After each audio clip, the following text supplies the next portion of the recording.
Combine harvester উঠাবৰ কাৰণে trolley কেনেকুৱা লাগে আপোনালোকক দেখাইছোঁ চাওক।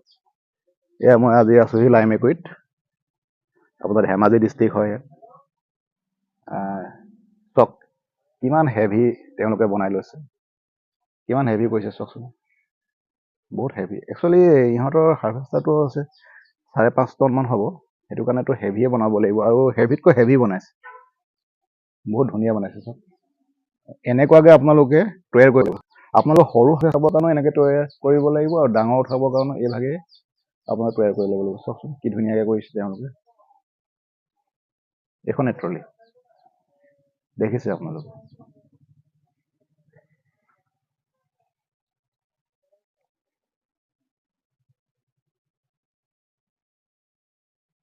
বহুত ধুনীয়াকৈ তৈয়াৰ কৰিছে। Thank you. চাব আৰু লাইক কৰিব, ছাবস্ক্ৰাইব কৰিব। Thank U.